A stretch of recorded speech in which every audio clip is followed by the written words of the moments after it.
தமிழ் உறவுகளுக்கு வணக்கம். இன்று நம்மோடு இணைப்பில் இருப்பவர் the top political analyst mister வெள்ளை பாண்டியன் அவர்கள். சார் வணக்கம், எப்படி இருக்கீங்க? சார் வணக்கம் வணக்கம், நல்லா இருக்கேன். நீங்க எப்படி இருக்கீங்க? நல்லா இருக்கேன் சார்.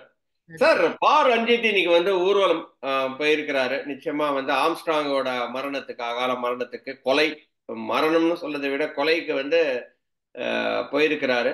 ஏற்கனவே அவரோட அந்த உடம்ப பார்த்து பயங்கரமா அழுது அதுக்கப்புறம் அவரோட எக்ஸ் வலைதளத்துல பல கொஸ்டின் கவர்மெண்ட்டுக்கு எகெயின்ஸ்டா அவர் கேள்வி கேட்டிருந்தாரு. முதல்ல கண்டிப்பா இந்த கண்டிப்பா. இந்த ஊர்வலத்தை பத்தி சொல்லுங்களேன். இன்னைக்கு ஆம்ஸ்டாங் வணக்கம். ம். இன்னைக்கு பகுஜன் சமாஜ்வாதி பார்ட்டியோட மாநில தலைவர் திரு ஆம்ஸ்டாங் திட்டமிட்டு தன்னுடைய ரவுடிகளால், அதாவது ஒரே சமூகத்தை சேர்ந்த ரவுடிகளால் படுகொலை செய்யப்படுகிறார். அதை கண்டிச்சு பல்வேறு தலித் அமைப்புகள் தினந்தோறும் பல்வேறு கண்டனங்களையும் பல்வேறு போராட்டங்களையும் நடத்தி வருகின்றன. இதை எப்படி பார்க்கிறதுனா, ரஞ்சித் என்ன சொல்றாரு, ஏதோ ஆம்ஸ்டாங்க வேற சமூகத்தை சேர்ந்தவங்க யாரோ கொலை பண்ணிட்டாங்க, நீங்க குற்றவாளியை கண்டுபிடிச்சு கொடுங்க அப்படின்னு சொல்றாரு. இன்னொரு பக்கம் என்ன சொல்றாரு, நான் தலித் மக்களுக்கு பாதுகாப்பா இருக்கும்னு சொல்லிதான் கடந்த தேர்தலில் நடைபெற்ற நாடாளுமன்ற தேர்தல் இருந்தாலும் சரி, சட்டமன்ற தேர்தலும் தலித்துகள் நாங்க உள்ள வாக்களிச்சோம். திமுகவுக்கு வாக்களிச்சான். ஆனா இந்த திமுக ஆட்சியிலேயே எங்களுக்கு பாதுகாப்பு இல்ல, சரியான குற்றவாளிகளை கண்டுபிடிக்கணும் அப்படின்னு சொல்லி பேசியிருக்காரு. அவர் இன்னொன்னு சொல்றாரு, சென்னையில 40% தலித் மக்கள் நாங்க இருக்கோம். இது கவனிக்கப்பட வேண்டியது. 40% தலித் மக்கள் நாங்க இருக்கோம். எங்களை மீறி சென்னையில யாராவது ஆட்சி செய்ய முடியுமா? சென்னைய ஒட்டுமொத்த தலித் கண்ட்ரோல், நாங்க தான் இங்க ஆட்சி அப்படின்னு சொல்றாரு. இன்னொன்னு, குற்றவாளிகளை கண்டுபிடிப்பாங்க அப்படின்னு சொல்லி காவல்துறை மீது நான் நம்பிக்கை வச்சிருக்கேன், இன்னும் ரொம்ப பேரை காவல்துறை என்கவுண்டர் செய்யணும் அப்படின்னு சொல்லி பிற சமூகத்தை தாக்கி பேசுறாரு. இப்ப இதுல கவனிக்கப்பட வேண்டிய விஷயம் என்னென்றால், திரு ஆம்ஸ்டாங் யாரால் படுகொலை செய்யப்பட்டார்? இறந்தவர் எந்த சமூகம்? கொண்டவர், அதாவது கொலை செய்தவர்கள் எந்த சமூகம் என்றால், இருவருமே சென்னையை சேர்ந்த பறையர் சமூகம் தான், ஒரே தலித் சாதி தான். யார் ஏவி விட்டாங்கன்ற ஒரு கொஸ்டின் வருது. ஏன்னா ஆருத்ரா வருது. சொல்லுங்க. ஏவி விட்டது சார், யார் ஏவி விட போறா? அவருக்குள்ள மோட்டிவேஷன். ஒரு சென்னையில அவர் என்ன சொல்றாரு, 40% தலித் இருக்கம்காரு. தலித்துகளுக்குள்ள போட்டி அரசியல் வருது. நான் பெரிய ஆளு, நீ பெரிய ஆளு, இது ஏன் ஏரியா, பெரம்பூர் ஏன் தொகுதி, திருவள்ளூர் ஏன் தொகுதி, வட சென்னை ஏன் ஏரியா, தென் சென்னை ஏன் ஏரியா, குடுவாஞ்சேரி ஏன் ஏரியா, வேளச்சேரி ஏன் ஏரியா, எக்மோர் ஏன் ஏரியா, கூராம்பேட்டை ஏரியான்னு சொல்லி அவளுக்குள்ள ஏரியா பிரச்சனை. அப்ப இந்த ஏரியாவுல யாரு பெரிய ஆளு? வட சென்னை படம் பார்த்த மாட்டீங்கல்ல, சோத்துல படம் வரையும் போது எவ்வளவு பிரச்சனை. நான் தான் அந்த ஏரியா தாதா, நீ என்ன ஓம் படத்தை இங்க வரியறது, இந்த ஏரியா எங்க ஏரியா, நீ என்ன கிரிக்கெட் விளையாட இங்க வர்ற? இப்படி சென்னையை நம்ம கிராமங்கள்ல என்ன பிரச்சனை வரும், எங்க ஊரு பிரச்சனை, உங்க ஊர் பிரச்சனை வரும். சென்னையில ஏரியா பிரச்சனை. இந்த ஏரியாவுக்கு நீ பெரிய ரவுடி, அந்த ஏரியாவுக்கு நான் ரவுடி. அப்ப இரண்டு ரவுடிகளுக்கு இடையே நடைபெறுகிற ஒரு போர், அவங்களுக்குள்ள நடக்கிற சண்டை, அவங்களுக்குள்ள நடக்கிற ஒரு பிரச்சனை. ஒரு சமூகத்தை சேர்ந்த இருவருக்கு நீ பெரிய ஆளா இல்ல நான் பெரிய ஆளா அப்படிங்கறத மேட்ரு.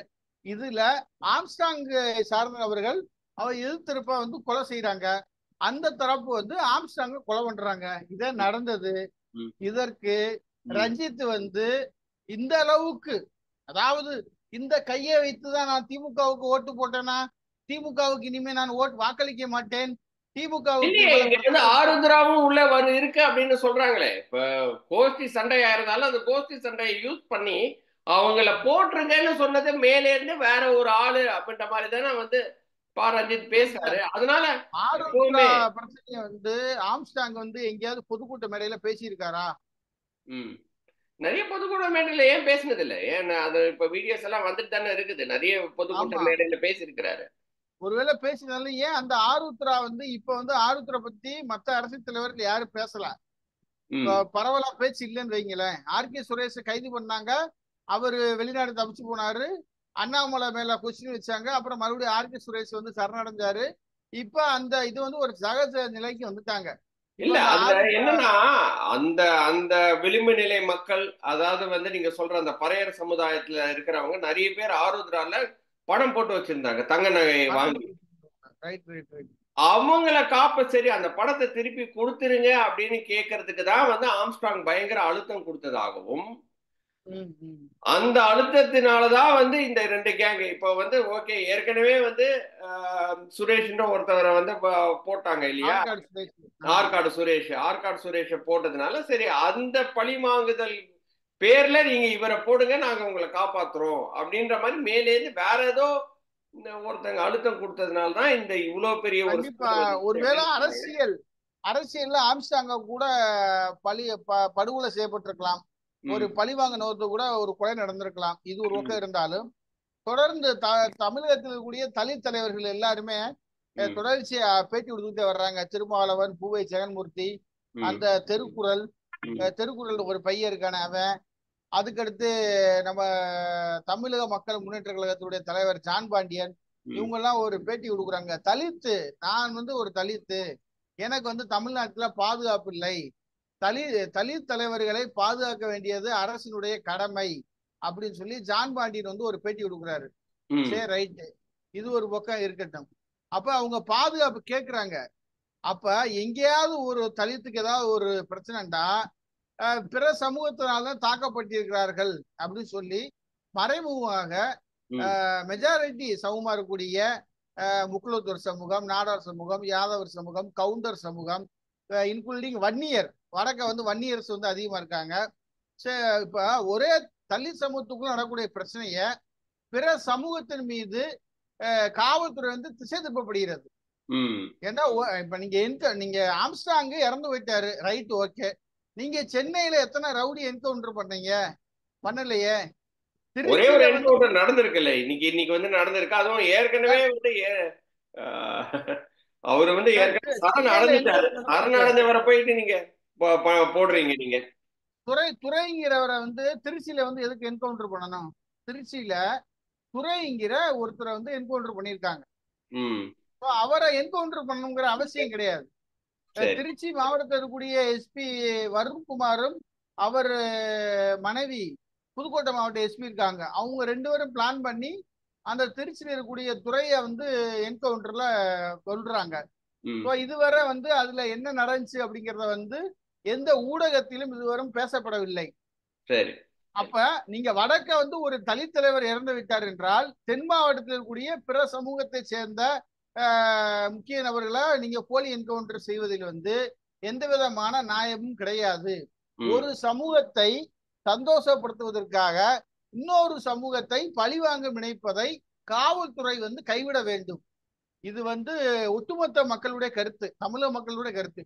உண்மையான குற்றவாளியை நீங்க கண்டுபிடிச்சு அவங்களுக்கு வந்து நீங்க தண்டனை கொடுங்க, அவங்களுக்கு வந்து சரியான முறையில தகுந்த பாடம் கொடுக்கணும் அப்படிங்கிறதுதான் இந்த ஆம்ஸ்டாங் கொலை செய்யப்பட்டதிலிருந்து கடந்த ஒவ்வொரு நாளும் தினசரி ஒவ்வொரு பேட்டிகளை வந்து திரைப்பட இயக்குனர் ரஞ்சித் அவர்கள் கொடுத்துக்கிட்டே வர்றாரு.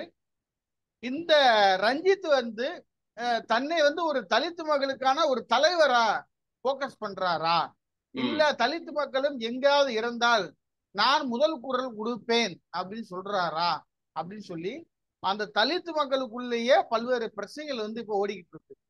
ஏண்டா சென்னையை எடுத்துக்கிட்டீங்கன்னா நீங்க விடுதலை சிறுத்தைகள் வந்து ஒரு பெரும்பான்மையாக இருக்கக்கூடிய ஒரு கட்சி. 2 நாடாளுமன்ற உறுப்பினர்கள், 4 சட்டமன்ற உறுப்பினர்கள் இருக்கிறார்கள்.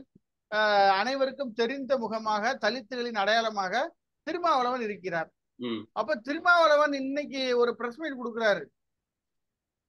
இந்த ஜூலை 20 ஆம்ஸ்டாங் கொலை வழக்கை கொலையை மையப்படுத்தி நடைபெறும் அரசுக்கு எதிராக, திமுக அரசுக்கு எதிராக நடைபெறும் ஆர்ப்பாட்டத்தில் விடுதலை சிறுத்தைகள் சார்பாக யாரும் கலந்து கொள்ள மாட்டார்கள். அப்படி யாராவது கலந்து கொண்டால் அவர்கள் மீது அரசியல் ரீதியாகவும் கட்சி ரீதியாகவும் உரிய நடவடிக்கை எடுக்கப்படும் அப்படின்னு சொல்றாரு. இது எந்த விதத்துல பாக்குறது தெரியல. இது என்ன கரெக்டு தானா? ஏன்னா வந்து ஒரு தலித் தலைவர் வந்து இறந்திருக்கிறாரு. இந்த இடத்துல எதுக்கு அரசியல் சரி இன்னைக்கு ரஞ்சித் பண்றாரு? சோ இப்ப வந்து ரஞ்சித் வர்சஸ் திருமாவளவன் திருமாவளவன். அப்படின்ற மாதிரி எல்லாம் இருக்கு. சரி, ஆமா, கண்டிப்பா. போய் பங்கேற்று ஒரு ஒரு ஓகே ஒரு நியாயத்தை நிலைநாட்டுறதுக்கு யாரா இருந்தாலும் ரஞ்சித் பாடுபடுறாரு. சரி, ரஞ்சித் பாடுபடுற மாதிரியே திருமாவளவனும் கூட சேர்ந்து பாடுபடுறது தானே கரெக்டான ஒரு நிலைமையா கண்டிப்பா. போதும். இல்ல அதை நீங்க விட்டுட்டு இன்னைக்கு வந்து பிரச்சனை இல்ல பண்றாரு திருமாவளவன். திருமாவளவன் வந்து இந்த அறிக்கையை வந்து சொல்லியிருக்கிறத தவிர்த்திருக்கலாம். ம். ஏண்டா அரசியல் ரீதியாக நான் வந்து திமுகவுக்கு ஆதரவா இருக்கேன்னு சொல்லி திருமாவளவன் சொல்றாரு. ரஞ்சித் என்ன சொல்றாரு? 2021 எலெக்ஷன்ல திமுக ஆட்சிக்கு வருவதற்கு நாங்கள் காரணம் சொல்றாரு. ம். தலித்து மக்களுக்கு கூட நாங்க ஓட்டு போட்டிருக்கோங்காரு. திருமாவளவன் ரஞ்சித் நடத்தக்கூடிய ஆர்ப்பாட்டத்துக்கு போக கூடாதுங்காரு. இவர் என்ன பண்ணிருக்கலாம்? இந்த போராட்டத்துல நான் யாரையும் வந்து போக கூடாதுன்னு சொல்லல. ம். ஆம்ஸ்டாங் வந்து நமக்கான ஒரு தலைவர், நீங்க போய் கலந்துக்கிறோம்னா கலந்துக்கிறலாம் ம். அப்படி சொல்லி முடிச்சிருந்தா அவர் ஒரு சரியான ஒரு அரசியல் தலைவர் அப்படிங்கிறத அந்த மக்கள் ஏற்றுக்கொள்வார்கள். ஆமா. இவரு ஏன் பின்வாங்குறாருன்னா திமுக கூட்டணியில இருக்காரு. தினந்தோறும் முதல்வர் ஸ்டாலின் அவர்களை சந்திச்சு பல்வேறு அரசியல் ஆலோசனை பேசிக்கிட்டு வர்றாரு. ஸோ அப்படி இருக்கும் சூழ்நிலையில் நம்ம எதுக்கு திமுக கூட்டணியில் இருந்து கொண்டே திமுகவை ஏன் எதிர்க்க வேண்டும்? திமுகவுக்கு எதிராக ஏன் குரல் கொடுக்க வேண்டும்? தலித் மக்கள் செத்தாலும் பரவாயில்லை, நான் திமுக கூட்டணியில் அங்க வைப்பேன், திமுக கூட்டணிக்கு உறுதுணையாக இருப்பேன் என்பதை அவர் சொல்லாமல் சொல்லுகின்றார் இந்த ஆர்ப்பாட்டத்தில். அது ரொம்ப கஷ்டமாவும் இருக்கு. அது திருமாவளவன் மாதிரி ஒரு டால் லீடருக்கு வந்து சரிப்பட்டு வருமா? ஏன்னா வந்து அது அவரோட பெருமைக்கே வந்து ஒரு அசிங்கமாச்சு இல்லையா? ஆமா, அவரோட அசிங்கமா அவரோட தான் இருக்கு. தலைமைக்கே அரசியல்ல ஒரு அசிங்க அசிங்கமாச்சு. சார், அரசியல் அசிங்கத்தை பார்த்தா அப்புறம் எப்படி சார் இன்னைக்கு 4 எம்எல்ஏ இருக்க முடியும்? 2 எம்பி இருக்காங்க திமுக கூட்டணியில. ம். நீங்க எதிர்த்து பேசுனா நாளைக்கு சீட்டு கொடுக்கலன்னா என்ன பண்ணுவாரு? அவர் அரசியல் வாழ்க்கை முடிஞ்சிருமே. ஸோ எல்லாமே அரசியல் ஆமா, வாழ்க்கைக்காகவும், அவர் அரசியல் எதுக்காக அரசியல்? விளையாட்டுக்காகவும், அரசியலோட அதுக்காண்டி தான் செத்தாலும் பரவாயில்ல, தான் கூட இருக்கிற செத்தாலும் பரவாயில்ல, நான் எம்பி ஆகணும், என் கட்சிக்காரன் எம்எல்ஏ ஆகணும், நான் சம்பாதிக்கணும், அடுத்து உள்ளாட்சி தேர்தல் வருது, நாங்க பெரிய பெரிய பொறுப்புகள்லாம் வாங்கணும், நாங்க உங்களை இப்பவே எதிர்த்துட்டு அவர் வந்து விடுதலை சிறுத்தை கட்சியிலே இருந்தாரு, ஆம்ஸ்டாங் கிடையாது, ம். அவர் வந்து மாயாவதி கட்சியில இருந்தாரு. அப்புறம் நான் அவர் இறந்தாரு, நான் அஞ்சலி செலுத்திட்டேன், அவருக்காண்டி நீதி கேட்டேன், அவருக்கு அரசுக்கு எதிராக நான் ஆர்ப்பாட்டம் ஏன் பண்ணணும் அப்படிங்கிற ஒரு நிலைப்பாட்டுல கூட திருமாவளவன் இருந்திருக்கலாம். நீங்க திருமாவளவன் ரஞ்சித் வந்து நீங்க ஆர்ப்பாட்டத்துல இருக்காரு. திருமாவளவன் பேரையர் எஸ்ரா சர்க்குணம் பிறந்தநாள் கூடத்துல இருக்காரு. இதே வித்தியாசம். ரைட். இது இது ஒரு பக்கம் இருக்கட்டும். இது ஒரு பக்கம் நிச்சயமா வந்து நம்ம பேச வேண்டிய ஒரு டாபிக் தான். நம்ம போக போக நம்ம பேசிக்கிட்டு தான் இருக்க போறோம். இந்த கண்டிப்பா. சைட்ல வந்து பாத்தீங்கன்னா சீமான் சீமான் வந்து இப்ப அவர் பேசுறாரு. அவர் பேசும்போது வந்து திமுகவையும் அட்டாக் பண்றாரு, அதிமுகவையும் அட்டாக் பண்றாரு. பட் இருந்தாலும் திமுக மேல வந்து ரொம்ப வன்மத்தை கொட்டுறாரு. அதான் கண்டிப்பா. அந்த பாட்டு வந்து ரொம்ப கள்ளத்தனம் செய்யும் அப்படின்ற மாதிரி ஆரம்பிக்கும் அந்த பாட்டு. அது வந்து கள்ளத்தனம் செய்த கருணாநிதி அந்த சண்டாளன் அப்படின்னு சொல்லி ஒரு பாடல். ஆமா ஒரு பாடல். சரி, அது வந்து அவரு பாடுறாரு. அதே மாதிரி இன்னொரு இந்த சைட்ல வந்து பார்த்தோன்னா அதிமுக வந்து ஜெயலலிதா அம்மையார் 2 ஆம்பளைக்கு நடுவுல படுத்திருக்கிறாங்க அப்படின்ற மாதிரி வேற பேசுறாரு. என்ன அரசியல் வந்து தமிழ்நாடு அரசியல் எதை நோக்கி போயிட்டு இருக்கு? இவரு சொல்ற நம்ம வாழ்க்கை எதை நோக்கி பயணமாகுதுன்னு தெரியலையேப்பா அப்படின்ற ஆமா, மாதிரி தானே. ஆமாப்பா. இந்த சைட்ல பார்த்தா இப்படி இருக்கு, இந்த சைட்ல பார்த்தா வந்து நம்ம சீமான் இப்படி பேசுறாரு. அரசியல் எதை நோக்கி பயணம் பண்ணுதுன்னு தெரியல. நீங்க சீமானோட கருத்துக்களை எப்படி பாக்குறீங்க? சீமான் அவர்கள் வந்து நம்முடைய மறைந்த தலைவர் கலைஞர் கருணாநிதி அவர்கள் உயிருடன் இருக்கும் பொழுது ம். திமுகவுக்கு ஆதரவாக அவர் தேர்தலில் பிரச்சாரம் செய்திருக்கின்றார். ஆமா. அப்படிங்கிற நோட்டீஸை வந்து திமுக தலைமை இன்னைக்கு வெளியிடுது. ம். அதிமுக அம்மையார் ஜெயலலிதா அவர்கள் உயிருடன் இருந்த பொழுது அதிமுகவுக்கு ஆதரவாகவும் அவர் தேர்தல் வேலை பார்த்திருக்கின்றார். ம். ஆனா அப்படிப்பட்ட ஒரு சீமான், இந்த 2 பெரும் தலைவர்கள் இறந்து விட்டார்கள், இன்று அவர்கள் இல்லை. ம். ஒண்ணு அரசியல்ல இறந்த தலைவர்களை பத்தி பேசுவதை நாம் தவிர்க்க வேண்டும். அதுதான் ஒரு நல்ல தவிர்க்க அரசியல் வேணும். ஆமா. அழகு. ம். அதுதான் ஒரு நல்ல அறமும் கூட. இல்லை நான் அதாவது எல்லாருமே தன்னுடைய சுபயோக வாழ்க்கை, தன்னுடைய சுய சுய வாழ்க்கையில நிறையும் இருக்கும், குறையும் இருக்கும். அதுல அரசியல் தலைவர்களுக்கு கொஞ்சம் அதிகமாவே இருக்கும்னு வைக்கிறேன். அதுல நம்ம நிறைவே அவங்க என்ன அந்த அந்த ஆட்சியில அவங்க என்ன பண்ணாங்க, அந்த நிறையான சமூக இதத்தை மட்டும் எடுத்துக்கிட்டு தவற சுட்டி காட்டணும் தேவையில்லை. இவங்க விக்கிரவாண்டி அந்த இடைத்தேர்தல்ல கள்ளச்சாராயம் பிரச்சனையை மையப்படுத்தி ஒரு மிகப்பெரிய அரசியல் போராட்டத்தை நாம் தமிழர் அரசியல் தலைவர் சீமான் முன்னெடுக்கிறார். மிகப்பெரிய போராட்டம். தமிழகம் முழுவதும் அதற்கான கட்ட நோட்டீஸுகள், சமூக வலைதளங்களில் பிரச்சாரம், வீடியோ இப்படி போயிட்டு இருக்கு. அவங்களுக்கு எதையாவது ஒண்ணு வைரல் ஆக்கணுமே, நம்மளை எல்லாரும் பேசணுமே அப்படிங்கிறது அந்த கள்ளத்தனம் கொண்ட கருணாநிதி சண்டாளன் அப்படிங்கிற ஒரு பாடலை அவர் கட்சியில் இருக்கக்கூடிய 2ஆம் கட்ட தலைவராக இருக்கக்கூடிய சாட்டை துரைமுருகன் ஓப்பன் மீட்டிங்ல பேசுறார். ஓப்பன் மீட்டிங்ல பேசி அந்த பாடல்கள்ல பாத்தீங்கன்னா பெருந்தலைவர் காமராஜர் இவ்வளவு காலம் சிறையில இருந்தாரு, பசுவன் முத்துராமலிங்க தேவர் எத்தனை ஆண்டு காலம் சிறையில இருந்தாரு, ஆனா அவங்க வாழ்ந்த காலத்துல கூட அவங்களுக்காண்டி ஒரு பாட்டு எழுதுங்க. பாளையங்கோட்டை சிறைச்சாலையில 56 நாள் இருந்த கருணாநிதி அவர்கள் தன்னுடைய அரசியலுக்காண்டி ஒரு பாட்டை எழுதி அதை வெளியிட்டு அதை அரசியல் லாபத்துக்காண்டி அந்த பாட்டை பயன்படுத்தினாரு அப்படின்னு சொல்லி அந்த பாடலையும் ஓப்பன் மீட்டிங்ல சாட்டை துரைமுருகன் பாடுறாரு. அவர் பாடுறது மட்டும் இல்ல, அந்த பாடுன உடனே என்ன பண்றாங்க, அவரை சிறை போலீஸ் கைது பண்றாங்க. அதுக்கடுத்து சீமான் பேட்டி கொடுக்குறாரு. என் தம்பியைத்தானே நீங்கள் கைது செய்ய முடியும், என்ன கைது செய்ய முடியுமா, நானும் பாட்டு பாடுறேன்னு சொல்லி அவரும் பாட்டு பாடுறாரு. அப்புறம் அந்த பாடலை இது வரைக்கும் நம்மளே கேட்டதே இல்லை. அதாவது பொதுவா கேட்டிருப்போம், கள்ளத்தனம் கொண்ட கருணாநிதி அப்படின்னு சொல்லி பொதுவா சில விஷயங்கள் பேசியிருப்போம், கேட்டிருப்போம். என்ன போச்சு, நாம் தமிழர் ஒட்டுமொத்த பாட்டைங்க யூடியூப் சமூக வலைதளம் வெளியிட்டு ஒரே வைரல் ஆகிட்டாங்க. பயங்கரமா வைரல், அப்படியே மண்டக்குள்ளேயே அந்த பாட்டு. அந்த பாட்டு வேற அவர் அந்த வாய்ஸ் ஷாகுல் அமீதுன்னு நினைக்கிறேன். அந்த வாய்ஸ் ஷாகுல் அமீதோட வாய்ஸ் அப்படியே கண்ணீர் கண்ணீர் கண்ணீர் கண்ணீர் 2 வாட்டி கேட்டாலே அப்படியே மண்டக்குள்ளேயே நிக்கிற மாதிரியே ஒரு ஃபீலிங். கண்டிப்பா சார். அப்ப அந்த பாடல் ரொம்ப வைரல் ஆகுது. திமுகவுக்கு என்ன பண்ணணும்னு தெரியல. இந்த சாட்டை துரைமுருகனை திருச்சியில் எப்படியா கைது பண்றாங்க. கைது பண்ணி நீதிமன்றத்துக்கு போகும்போது இதெல்லாம் ஒரு மேட்ரு கிடையாது அப்படின்னு சொல்லி அவரு நீதிபதி விடுதலை பண்ணிடுறாரு. இப்ப இவர் வெளியே வந்துடுறாரு. இப்ப இவங்க பல கேஸ் எப்படியா ஃபைல் பண்ண சொல்லி சண்டாளன் அப்படிங்கிற ஒரு ஜாதி இருக்கிறதா எனக்கு தெரியல. உங்களுக்கு தெரியுமா சார்? எனக்கு தெரியாது, எனக்கு தெரியாது. சாணார் இருக்காங்க, கேள்விப்பட்டிருக்கான். சண்டாளன் வேற ஒரு ஜாதி வேற இருக்கா? என்ன சார்? சண்டாளன் ஒரு ஜாதி வேற இருக்காமா? சண்டாளன் அப்படிங்கிறது ஒரு ஜாதி இருக்கான். அது என்ன ஆகி போச்சு, அந்த சண்டாளன்கிற ஜாதி ரொம்ப புண்படுத்துது. அது SC ST ஆக்ட்ல வருது. சண்டாளன் அப்படின்னு சொன்னா நாங்க வன்கொடுமை தடுப்பு சட்டத்துல கீழே கைது பண்ணுவோம். அதனால அந்த சண்டாளன்கிற பேரை யாருமே பயன்படுத்தக்கூடாதுன்னு சொல்லி அரசாங்கம் ஒரு புது ஜிஓவை ஆதி திராவிட நலத்துறை சார்பா வெளியிடுறாங்க. ஒட்டுமொத்த மக்களுமே ஷாக் ஆயிருப்பாங்க.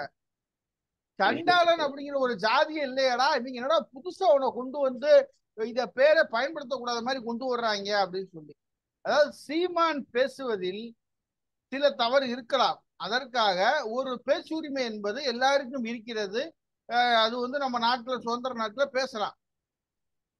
திமுக என்ன பண்ணனா இவங்களுக்கு வேற ஏதாவது ஒரு நெருக்கடி கொடுத்திருக்கலாம். இவங்க ஒரு ஆளை இந்த இடத்துல பண்றது தப்பு தானே. இருந்த முதலமைச்சர்கள் இனி உயிரோடு இருக்கிறவங்கள பேசுங்களாம். ஓகேயா? உயிரோடு இருக்கிறவங்கள பத்தி நீங்க பேசுங்க, அரசியல் ரீதியா சண்டை போடுங்க, என்ன வேணா பண்ணலாம். இவங்கெல்லாம் இறந்து ஒரு 5 முறை முதலமைச்சரா இருந்தவங்க, அது 6 முறை முதலமைச்சரா இருந்தவங்க எல்லாம் கூப்பிட்டு வச்சு அசிங்கப்படுத்துறது எந்த வகையில? வேற அரசியல் தெரியல சார். அதனால கருணாநிதியை பேசினா நம்ம கட்சி வளர்த்தலாம் பாக்குறாரு. இந்த பக்கம் அதிமுக மிகப்பெரிய பின்னடைவு. அப்ப செயலலிதாவை பத்தி பேசினா இங்க கேட்கறதுக்கு யாருக்கு நாதியும் இல்ல, தெம்பும் இல்ல, திராணியும் இல்ல. ஆமா, அதனால அப்படிதான் இருக்குது. இரண்டு ஆண்களுக்கு முன்னால் ஒரு பெண் படுத்திருக்கிறார் என்று கூறுகிறார். அதாவது அவரு படுத்ததை அவர் போய் பார்த்தாரான்னு தெரியாது. அதை அரசியல் வந்து புதைச்சிருக்காங்கல்ல, இந்த சைடுல வந்து அண்ணா, இந்த சைடுல ஆமா கலைஞர். அதான். ஆமா அவர் அந்த அர்த்தத்துலதான் அண்ணா அந்த பக்கம் இருக்காரு, இந்த பக்கம் எம்ஜிஆர் இருக்காரு, நடுவுல இந்த அம்மா சமாதியா இருக்கிறத இருவருக்கும் நடுவில் படுத்திருக்கிறான்னு சொல்லிட்டாரு. அது வெளியே இருந்து பாக்குறவங்களுக்கு கொச்சைப்படுத்துற மாதிரிதான், அந்த அம்மாவை அசிங்கப்படுத்துற நிச்சயமா மாதிரிதான் யாரா இருக்கு. இருந்தாலும் கொச்சைப்படுத்துற மாதிரி தானே இருக்கு. அந்த அம்மா இருக்கும் பொழுது இந்த சீமா எங்கே போனார்? அந்த அம்மா வந்து உயிரோட இருந்தாங்க. ஒரு சிம்ம சொப்பனமா இருந்தாங்க. அத்தனை ஆம்பளையவும் தனக்கு கீழே அடிமையா வச்சிருந்தாங்களே. அப்ப அந்த சீமான் எங்க போனார்? அப்ப பேசியிருக்கலாம்ல. இரண்டு ஆண்களுக்கு நடுவில் படுத்து பதவியை வாங்கியவர் தானே நீங்கள் அப்படின்ட்டு பேசியிருக்கலாமே. அப்ப எதுவும் பேசலையே. அப்ப அந்த அம்மாவுக்கு ஆதரவா இருந்தாரு. ஏன் இந்த விக்கிரவாண்டி தேர்தலில் கூட எடப்பாடியினர் அணியினோட கூட மறைமுகமா நாம் தமிழருக்கு ஆதரவு கொடுங்க, நாம் தமிழரும் அதிமுகவும் வருகின்ற சட்டமன்ற தேர்தலில் கூட்டணி கூட நாங்க நிற்போம், நாம் தமிழர் வந்து எங்களோட கூட்டணிக்கு வரோம்னு சொல்லி எடப்பாடி அரைக்கோல் விட்டாரு. இப்படிலாம் அப்ப மூத்த தலைவர்களை, மறைந்த தலைவர்களை சீமான் பேசுவது வந்து ஒரு அநாகரிகமான செயல். இது அரசியலுக்கு வந்து அழகில்லை. அதாவது எனக்கு ஒரு தலைவரை பிடிக்கலாம், நான் அந்த தலைவரை பின்பற்றலாம்டா, அதை என்னோட வச்சுக்கிறேன். பிற தலைவரை கொச்சப்படுத்துறது வந்து அரசியலுக்கு வந்து தேவையற்றது. நீங்க அந்த இறந்த தலைவர்கள் அவங்க இறந்து போயிட்டாங்க. தலைவர்களை பேசுவதை சீமான் தவிர்ப்பது அவருடைய அரசியல் வளர்ச்சிக்கு நல்லது. இல்லை, நான் அப்படித்தான் பேசுவேன் என்றால் அவருடன் இருக்கும் தம்பிமார்கள் பிற கட்சிக்கு தாவி விடுவார்கள். அப்படிங்கிற நிலைப்பாடுதான் இருக்கு. நிச்சயமா ரொம்ப ரொம்ப நல்லா சொன்னீங்க.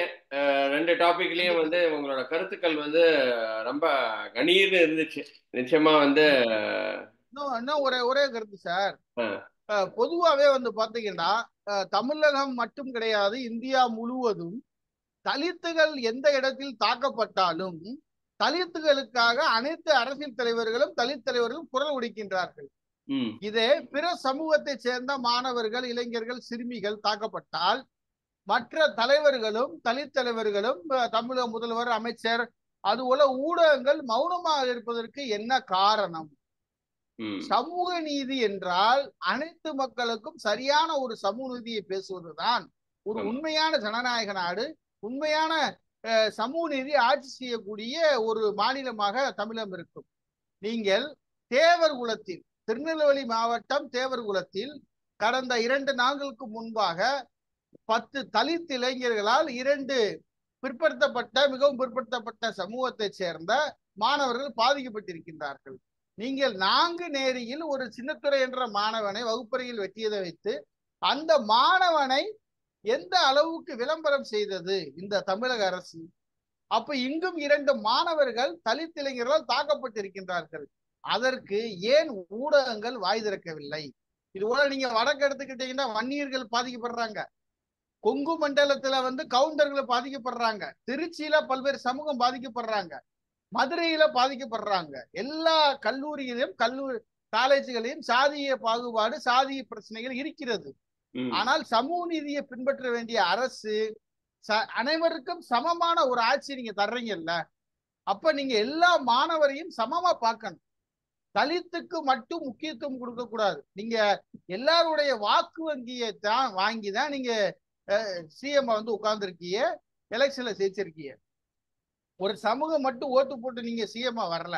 அதனால வரக்கூடிய காலகட்டங்கள்ல சமூக நீதி பேசக்கூடிய பெரியாரிஸ்ட், திமுக அனைத்து மக்களுக்குமான ஒரு சமூக நீதியவும் சமூக நிலைப்பாட்டையும் கொண்டு வந்தால்தான் உங்களுடைய ஆட்சி என்பது சரியான ஆட்சியா இருக்கும் என்பது என்னுடைய கருத்து. ரொம்ப சூப்பரா சொன்னீங்க. சமூக நீதினா எப்படி இருக்கணும், எப்படி இருக்கக்கூடாது, இதை வந்து எப்படி நம்ம முன்னேற்றி எடுத்து சொல்லணும் அப்படின்றதையும் நீங்க வந்து ரொம்ப திட்ட தெளிவா சொன்னீங்க. இன்னொரு வீடியோவில் சந்திக்கிறேன் மிஸ்டர் வெள்ளை பாண்டியன். அதுவரை நன்றி, வணக்கம். நன்றி, வணக்கம்.